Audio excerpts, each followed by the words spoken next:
another Big Men on Campus NBA preview video. It is the preview for Friday, October 25th, 2019. We're breaking down all the games on the Big Men on Campus. He's Skee Profit. We're back off of a night off. We did not have a show last night. Really was no need. We only had a couple games. I didn't make a play. I probably should have. I liked Atlanta. I also like Milwaukee. Both would have came in, but hey, woulda, coulda, shoulda. Skee, I also, on Periscope, loved the Golden State Warriors to get destroyed in the second half, and that one would have came in as well. I should have played all the games. I didn't, but there will be games we'll play tonight. How you doing? Hey, I'm kind of on the same page, bro. I told my friends in the little group chat we're in 3 leans. All of them hit the same ones Yeah. as you: Hawks, Bucks, and Clippers first half. I took Well, 2 other plays and went 1-1. you know what they say, Ski, scared money don't make money. So we screwed around and didn't make any money last night. But it's only game 2 of an 82-game season. We'll have plenty of options to make money. Hope you're all having a great day. Thanks for checking out the show. If you're on Twitter, please retweet it. It's a great way to grow the show. One person sees, then another person sees, and so on. We had a great reception game 1. Let's get into game 2, Ski. Let's start out in Toronto. Actually, sorry, in Boston. Toronto headed on the road to take on the Celtics. I got to tell you, with Boston, I wasn't real impressed the other night. I felt like they faded quickly against the Philadelphia 76ers and really were beaten up. They were down both basically double digits the entire game. Now they're laying 2.5 points to a pretty upstart Toronto team. I was impressed with that effort the other night to come back and win and cover against the Pelicans. Pelicans are a good offensive team. That was a tough thing to do. They came back, got the job done.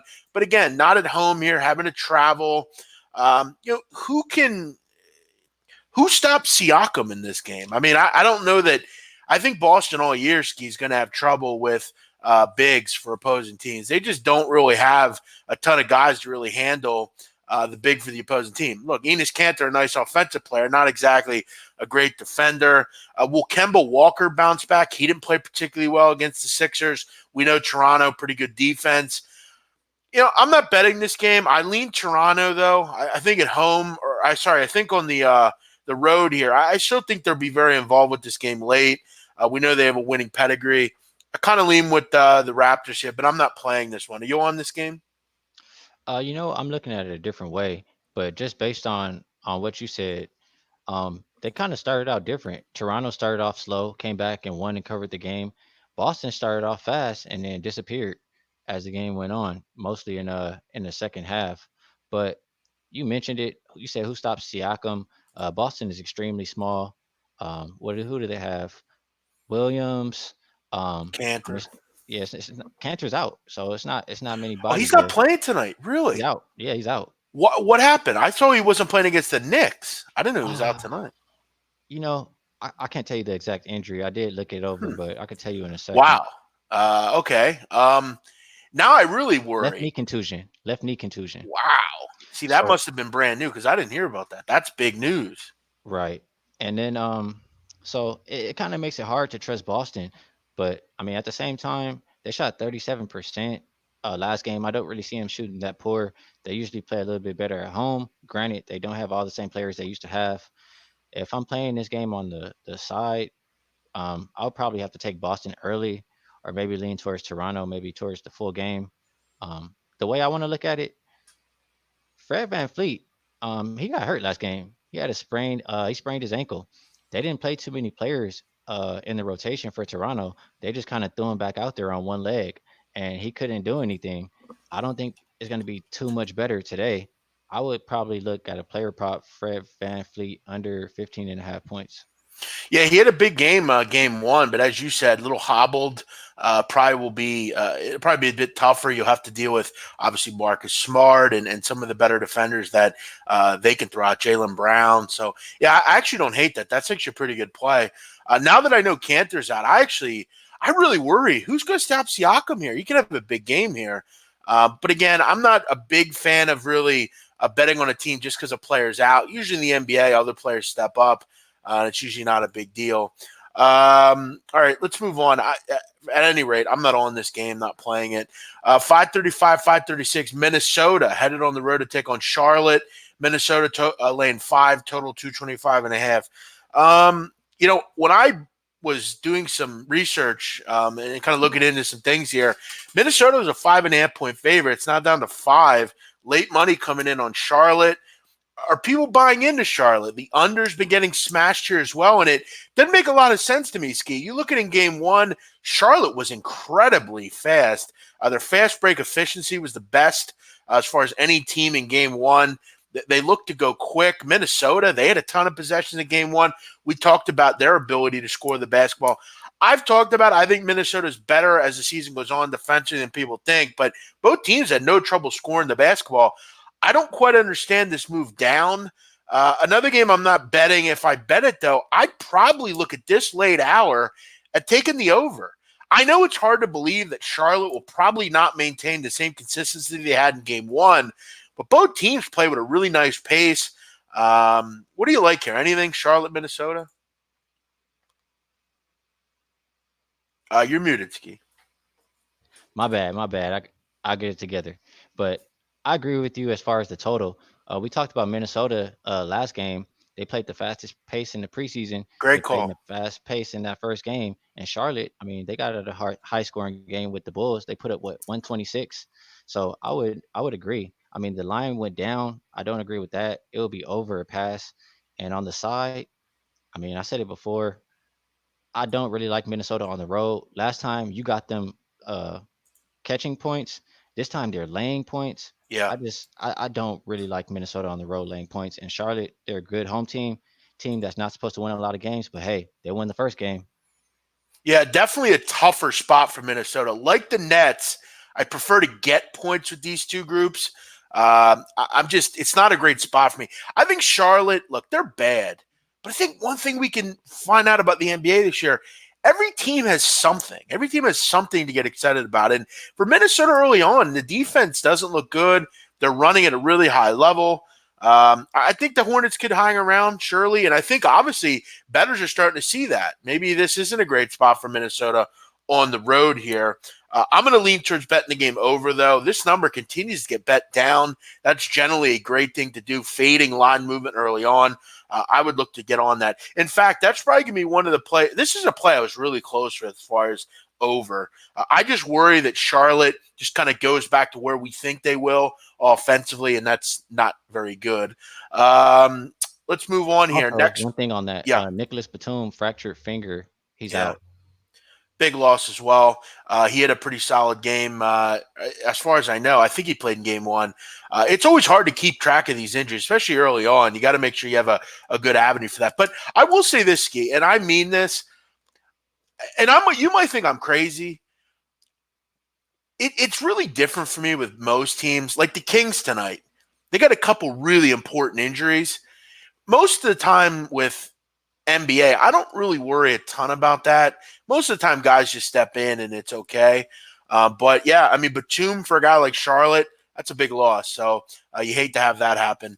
A lot of people in here. Thanks for watching. Do us a favor, retweet. I know we were off yesterday, which kind of threw off the momentum of the show. We had a great response in game one, so hopefully in week two. Or game two, it's the same thing. Ski, let's keep it going. This is a play I'm on, 537, 538. I'm taking the Knicks. I grabbed them +8. Look, I talked about it, and I'm going to keep saying it. I don't want to bet Brooklyn as a favorite. I was pretty unimpressed with them, really, outside of Kyrie Irving in game one. No one really stepped up at a real high level. Jarrett Allen was horrific in game one. I don't know how good he'll be here. Mitchell Robinson back for the Knicks. That is big, Ski, in this game. Keep in mind, in the first game, Marcus Morris and Julius Randle both had big games, 51 points combined. Give me that defensive prowess with Mitchell Robinson. All of a sudden, you have a pretty damn good front line. I don't like the bench. In fact, do the Nets even have a fucking bench? This bench was non-existent game one. I think there's too many points. I think the Knicks all year are going to be scrappy. They were scrappy the other night. I think they're scrappy here, and I think they get up for this game. Everybody's talking about Brooklyn. Everyone's forgetting about the Knicks. I think they hang around here.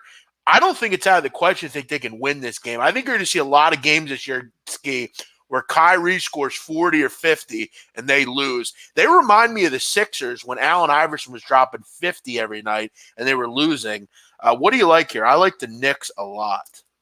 They remind me of the Celtics when Kyrie's dropping all the points and nobody's interested. Good point. Like you said, I mean, nobody else could contribute because nobody else can get the ball. Kyrie's dribbling it 50,000 times. Granted, he's scoring, but it's not fun to play with people like that. How about that last possession for Kyrie the other night? I mean, just playing hero ball, isolation at the top of the key. He falls over his own feet, just a jump shot. He's Ugly doing stuff. like the NBA street move, like Yeah, skipping really somebody. bad. Yeah, exactly. He looked like fucking Skip to My Lou the other night. I agree. It was brutal. Yeah. So I'm not really. I don't want to back the Nets, especially laying this many points. The Knicks roster is improved. Like you said, Mitchell Robinson is a big upgrade for the Knicks. I agree. I think it's too many points. And also, I'm mad at myself for missing out on this number because I love the total. We saw the Nets are gonna play fast, and the Knicks are gonna put up some points too. They have some players who can score over there now. I like the over. It's just been steamed up. Yeah, and I saw we had a commenter. I think it was this thing we do. A friend of mine, he mentioned about. Look, guys, remember we're doing this show.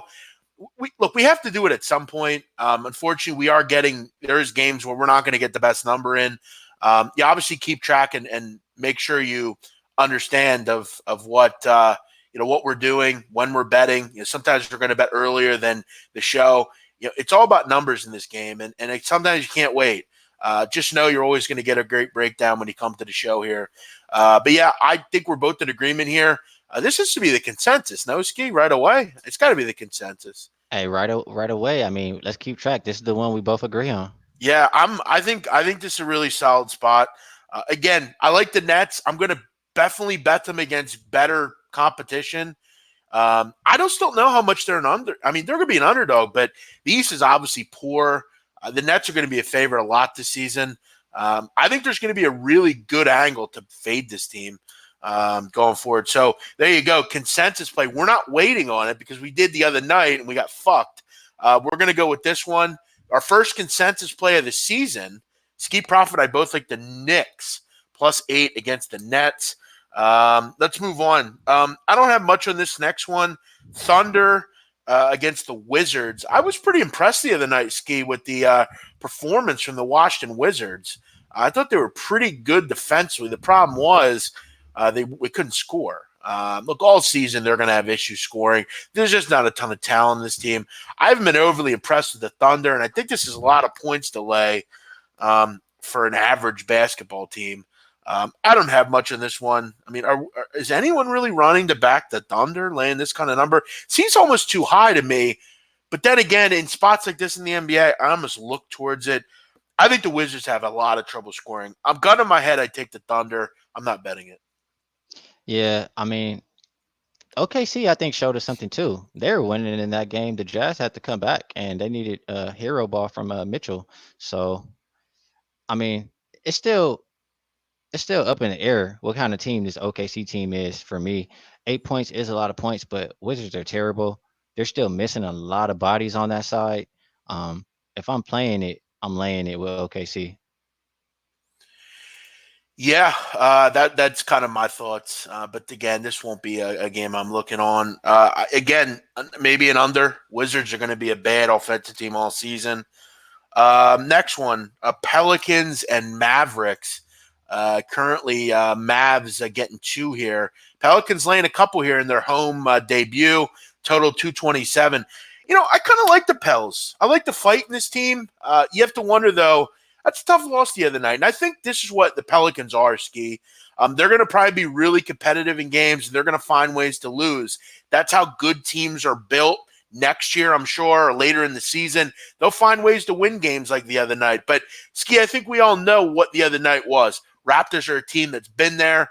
Pelicans are still going to have to learn a little bit about how to win and close out games.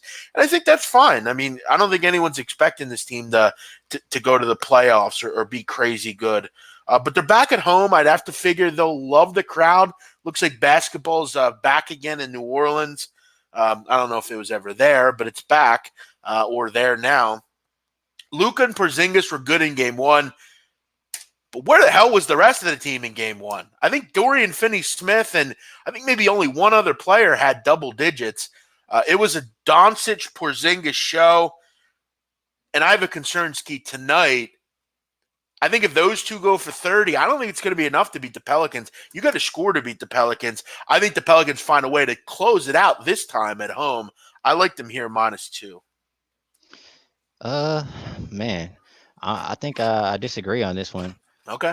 I agree with the point that Pelicans are a young team and they got to figure out how to close it out. I mean, they got a couple of the players from the Lakers, and we saw Lakers would win first halves last year and then lose the game.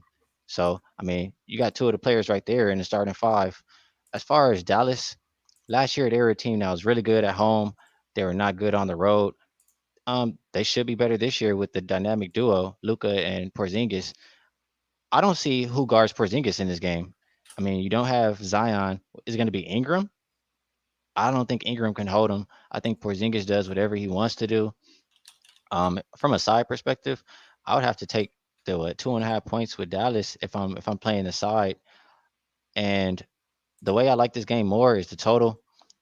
I can never ever look at Pelicans game and think under. Like it just doesn't work that way for the Pelicans. They play so fast, up tempo. Four of the five starters are different. They still play the same way. That's the way Gentry wants to play. The thing in this game, I could see if maybe Dallas gets the lead, that they just kind of maybe slow it down and try to like grind out some defense. I like an over in this game. I'm just not sure if I like the first half or the full game.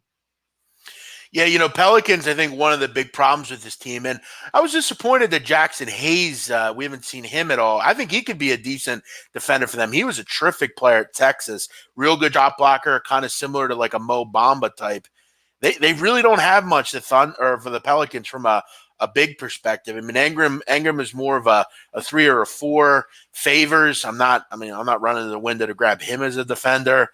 Kenrich Williams is still a young guy. Jahlil Okafor, he's not a defender either. Jahlil Okafor is one of the worst defending bigs in the NBA. That's one of the reasons he didn't last in Philadelphia. It's kind of a similar situation what Boston's going through, and that's a good point by you. But I ask you, Skee, let's say Porzingis drops 35 tonight. Is anyone else really stepping up outside of him and Doncic? I mean, I just don't love this Mavs supporting cast. And you're really banking on like Dorian Finney-Smith, Jalen Brunson.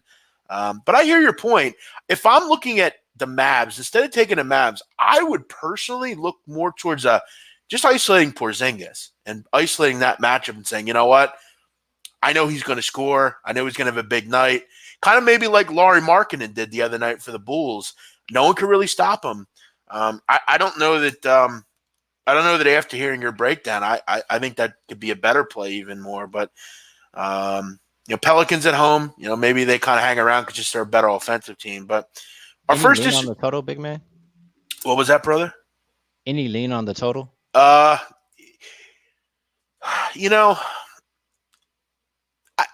be honest, I don't trust Dallas. I don't think they can score enough. I mean, I need to see others step up for this group. And again, I know it's only one game, but you almost look at game one and you say, well, if you can't get ready to go in this kind of game, what are you going to do? And the truth of the matter was the other night, they just weren't very good. I mean, outside of Porzingis and Doncic, listen to this, Skee. Courtney Lee had 4. Kleber didn't score. DeLon Wright 5. Jalen Brunson 9. Finney-Smith 10. Justin Jackson 10. Tim Hardaway was a non-factor. Seth Curry had 9 points. I mean, where the hell is this talent on this team outside of Porzingis and Doncic? I don't see it. Points. If it's going to be somebody else scoring points, it has to be Tim Hardaway Jr. and Seth Curry, I think. Yeah, that's what you're hoping for. But the other night, they did not get much at all. I hear your argument. Yeah, they need to be bigger factors. So for me, if I'm looking at this game, I'm only looking towards Porzingis and isolating him because he's the only one that I know is going to step up, and I know he's going to get good service with Doncic there. So, I agree. That's how I'd look at it if I were looking at it. But not going to bet this one. 543, 544 Bulls and Grizzlies. Skee, this is one where I feel like if you were able to get on it early, you got a really good number. At 224 on a total here, this is about where for me I would not like if it goes up any higher, I'm not interested. But at 224, I'm still going to say I have interest in an over here. Bulls are getting bet heavy in this game. No one trusts the Grizzlies. But as you said the other night, and it was an astute point by you, this is not the same Memphis Grizzly slow grind Tony Allen defensive team. This team goes quick. They like to go fast. Here's my question, Skee. Who the hell guards Lauri Markkanen on the Grizzlies? Jonas Valanciunas, I think, is too slow. Maybe Jaren Jackson, I guess. Maybe he could be a stopper here. Miami shredded Memphis. Both like transition. If I'm looking at an over tonight, this is what I'm betting on. But again, 224 is about all I'm looking for. I don't want anything higher. Yeah, we're getting the ass end of the line right there with the 224. I mean, I agree that it's an over game. Chicago played up tempo versus Charlotte. I think they put up 125 points. And Memphis, we talked about that. I had another point too, big man. Don't want to toot my own horn, but last game, Chicago looked much better on paper. And I said, I'm not quite sure that Chicago has business laying points on the road. And I still feel that way. I mean, the Grizzlies, it's different players on this team, I know, but they've always been a better team at home.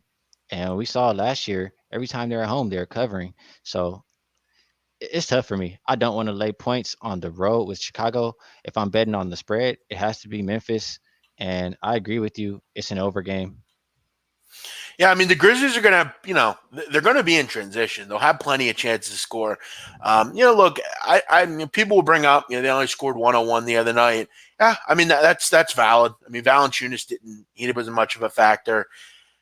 John Morant, I mean, okay, wasn't anything great.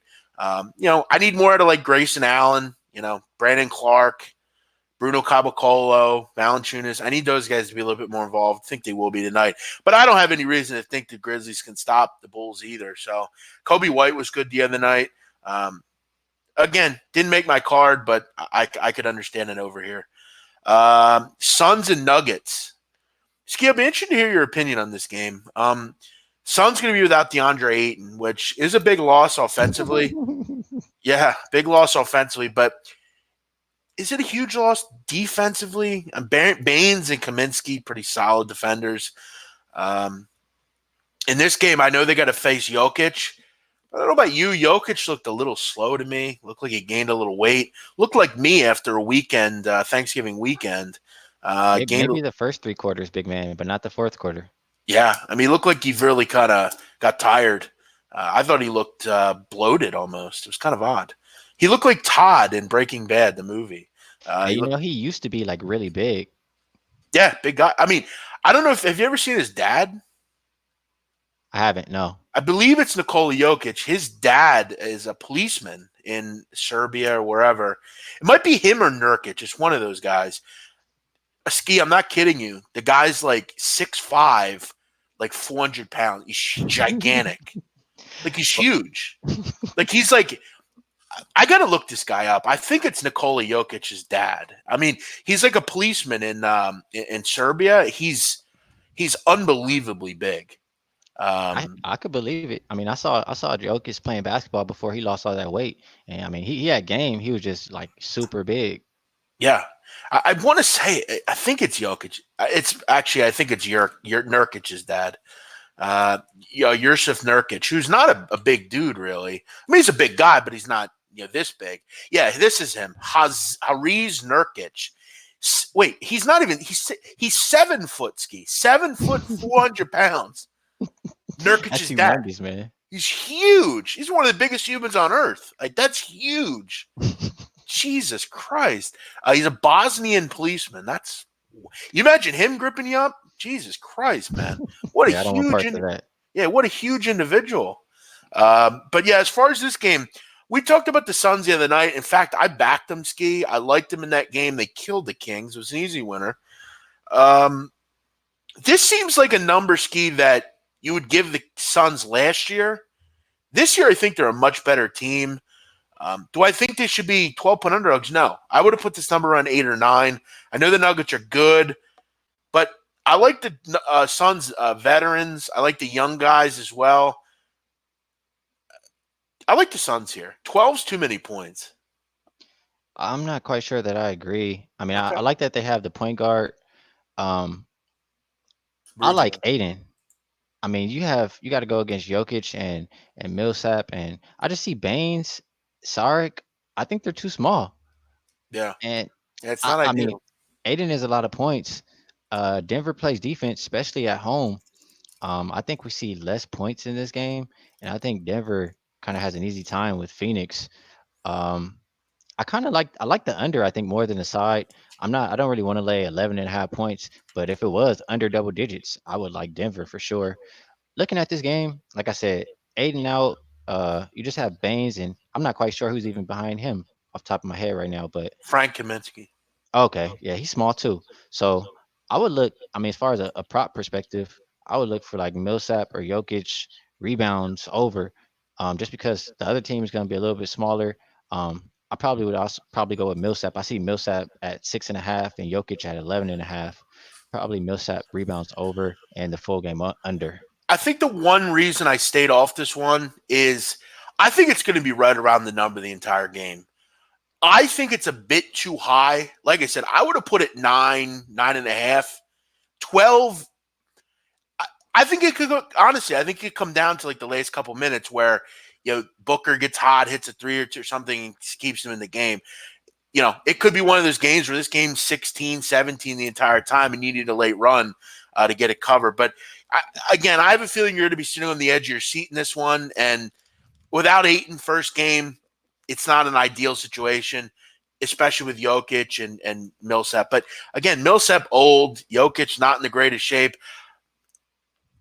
I don't know how bad the Ayton loss is defensively, but you're going to lose his ability offensively, which definitely hurts. Skee, we got a question here. RJ Barrett, potential rookie of the year.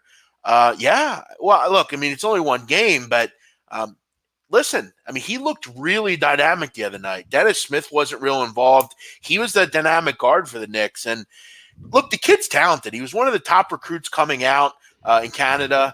He had a great season last year. I mean, yeah, rookie of the year is really just on feel, but yeah, I would take a flyer on him. Sure. He had a great game the other night. He was terrific. Let's go to next one, Skee. We only got a couple more to go here, and it is a game that I've personally bet on. I took Portland on the money line at Sacramento. Sacramento, tough luck. I mean, first game, they just kind of get ran out in the second half, didn't play well at all. That third quarter was ugly. Well, third and fourth quarter was ugly for the Kings the other night. They lose Begley now, which is a big loss. Buddy Hield's hobbled. Weird kind of a dialogue today with Buddy Hield. Sacramento Kings reported him questionable. He responded with just LOL. I don't know what that means. I'm guessing that means his injury's not serious. They need him because he's their team. Buddy Hield's terrific. Even without Begley, I'm sure they'll be fine in this game. I mean, Whiteside's a good player, but they can go small. Rashawn Holmes, Belika, that kind of group. But this is a game the Blazers need. I know it's only game 2, but they have a tough stretch coming up. You really got to get across here. And McCollum's got to play better. No Begley hurts. I think he could really exploit the Blazers, but he's not in there. Blazers are doing enough here. Lillard and McCollum are good enough. I like Zach Collins. I like Whiteside's defense. Rodney Hood. I'll lay it here. I think 115 on the money line is very fair. I think it's okay to say the Blazers go get a win here. The other night, I didn't think they played that bad, and they barely lost.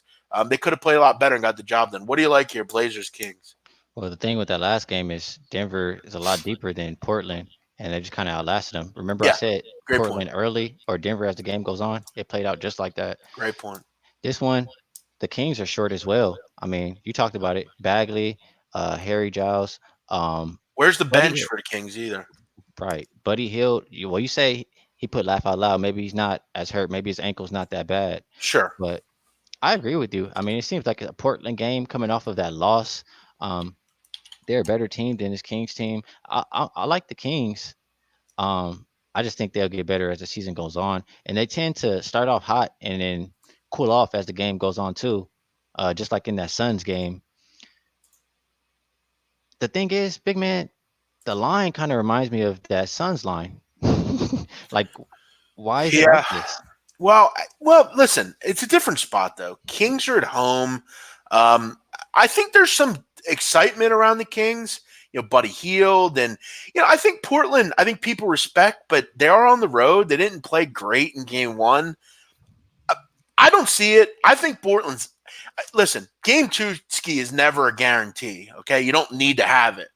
But you look at this. You look at this stretch coming up for Portland at Dallas. Then you got a back-to-back at San Antonio, at Oklahoma City, the Sixers, the Warriors, the Clippers.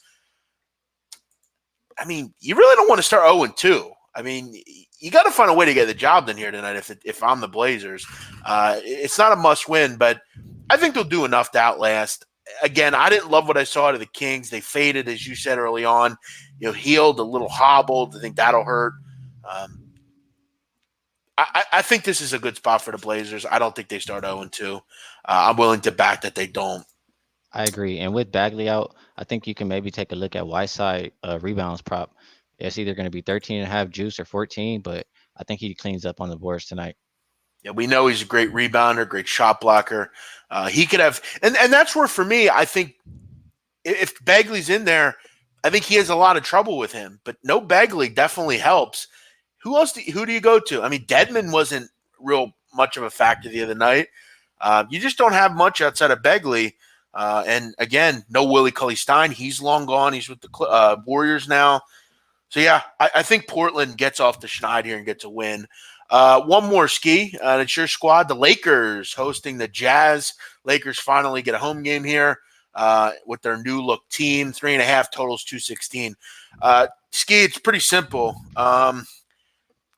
Who scores for the Jazz? I mean, this team this team is going to struggle, I think, all year offensively. I mean, outside of Mitchell, Ski, who's really great offensively on this group? I mean, Mike Conley's never been a great scorer, really.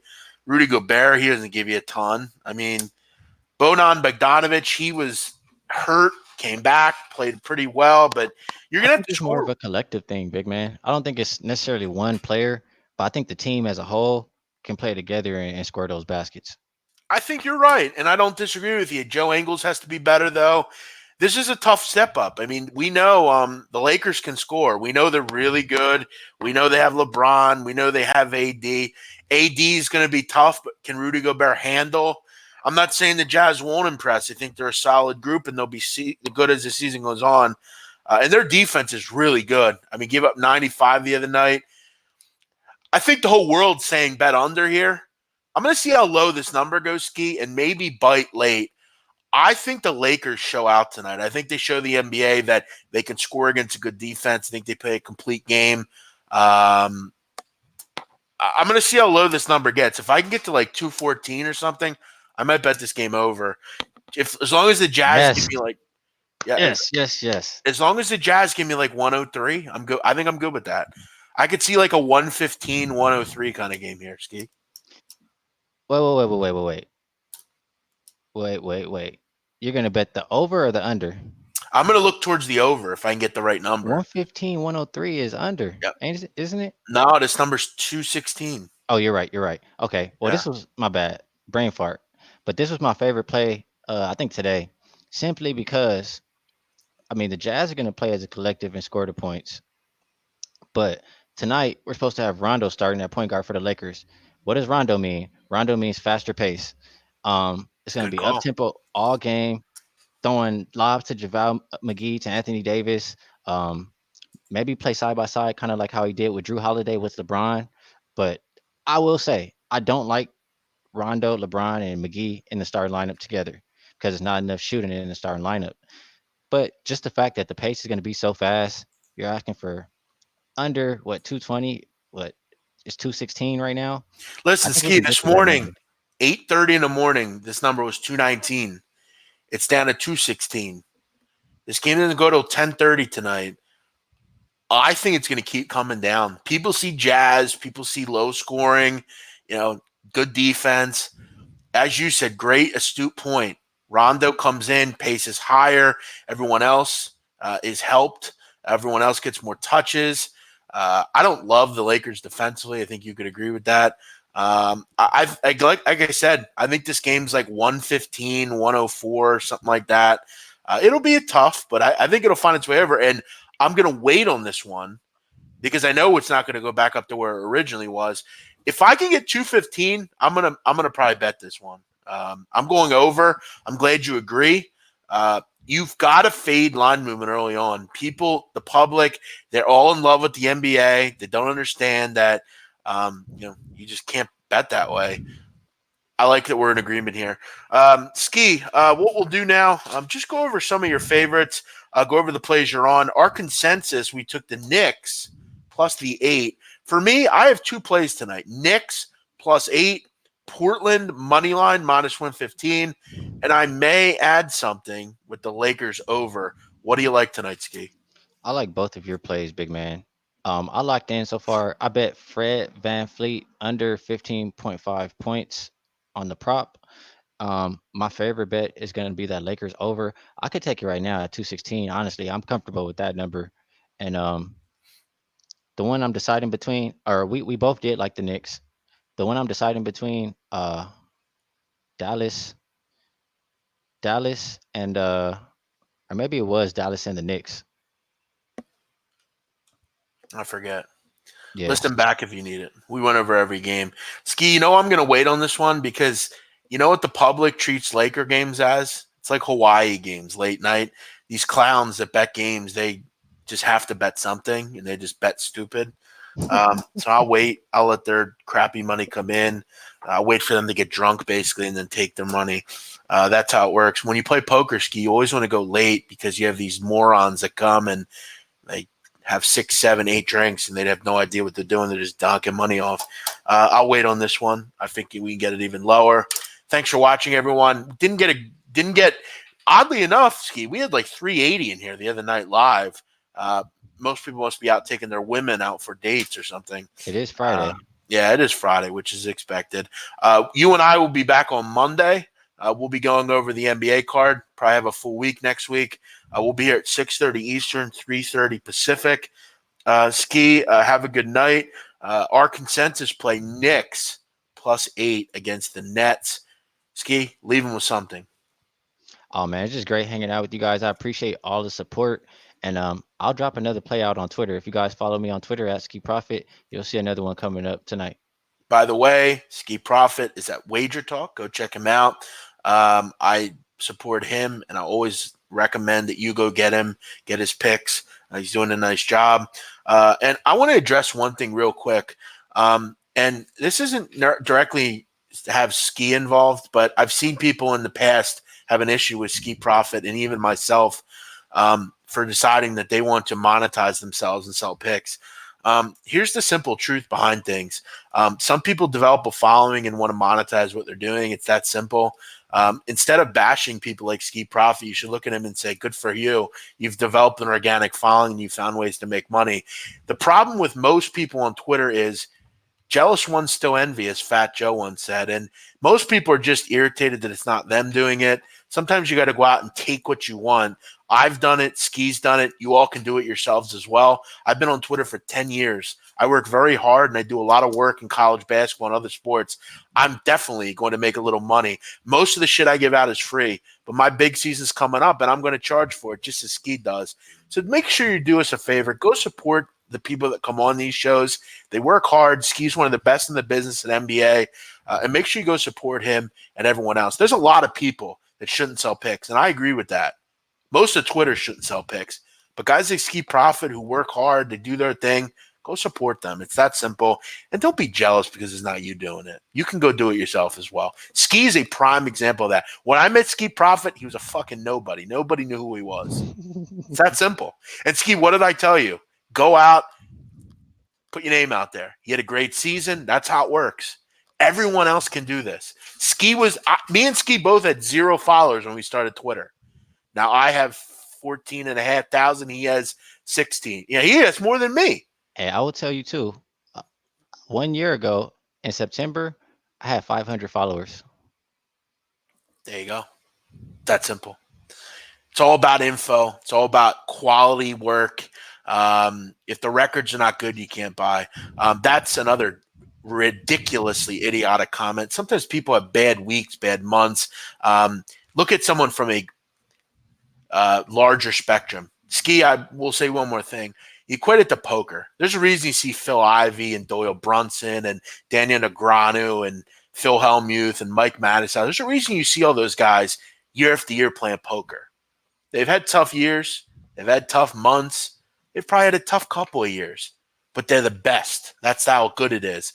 Sometimes you're just good at what you do, and you're always sometimes, if you keep it going, you're going to come out on the end. Look, people like you, if you don't want to buy him because he doesn't do well for a week or two or a month or two, that's fine. But case in point, Skee, last year, I started out 0-9 in college basketball after I had won 45 units the year before. I stuck to the plan. I got out of the soup, and I made some money that year. Wasn't easy. Wasn't my best year either. But I could have gave up, threw in the towel, and just donked off a ton of money. I didn't. You got to stick to the course. You got to be loyal to people. And people like me and Skee, I've been doing this a long time. I've been doing content longer than anyone out here. It's consistency. It's keeping at it. Go support Skee. Go support all the guys that are on this channel. Thanks for having us. You guys, thanks for listening. Skee, have a great night. Let's get the job done tonight. We'll see you Monday. Thank you. Later, guys.